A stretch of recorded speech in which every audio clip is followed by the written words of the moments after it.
Hello. Today we're thinking about the word celebrate. I work part-time as a hospital chaplain. A while ago I was talking to one of the patients and she told me how she'd broken a hip, but she said it's one of the best things I've ever done. Now, I never thought I'd hear anybody say those words.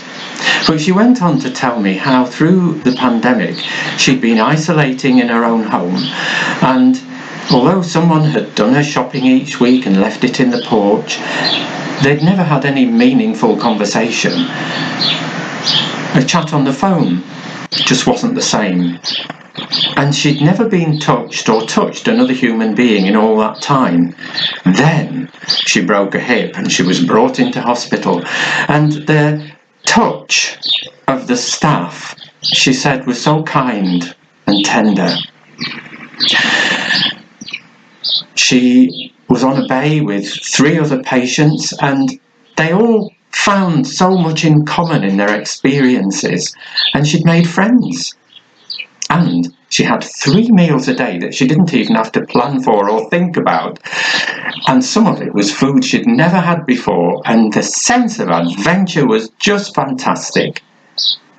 The pain was horrible, she said, when she broke her hip. But, oh, she said, it was so worth it. It's all a matter of perspective, isn't it? What's good and glad at one time may be bad and sad at another stage of life, or vice versa. Jesus told a story about 2 sons. One of them went to his father and said he wanted his share of the inheritance now. He couldn't wait until his parents had died. And so his dad gave it him, and off he went and squandered it all in high living until it was all gone, and then he was having to feed somebody else's pigs, until he was so desperate that he'd happily eat the pig food just to stay alive. And then he came to his senses and thought, goodness, even my dad's servants live way better than this. And so he decided he would go back and say to his dad, Dad, I'm not worth calling your son anymore. I've treated you terribly, and I've wasted all that you and Mum have scrimped and saved for us. But will you take me on as one of your hired servants? And so he goes back. Meanwhile, his dad's been waiting for years, looking out for his son, knowing probably just that he's probably be in trouble. And so his dad comes running down the road as he sees him in the distance, his arms wide open, and he flings them round his son, who has started to say these words he's been rehearsing all the way. Dad, I'm not worthy to be called your son. But his dad is shouting back to the house, quick, bring the best robe and put it on him, and shoes for his feet and a ring for his finger, and kill the fatted calf, and let's have a big party and start the celebrations, for my son who was dead is alive, who was lost is found. Meanwhile, the other son is out working in the fields, and as he's coming home he hears the music and the dancing, and he asks one of the servants, what's going on? It's your brother, he says. He's come back. And he won't go in. And his dad comes out to him and says, son, why won't you come into the party? And his brother says, Dad,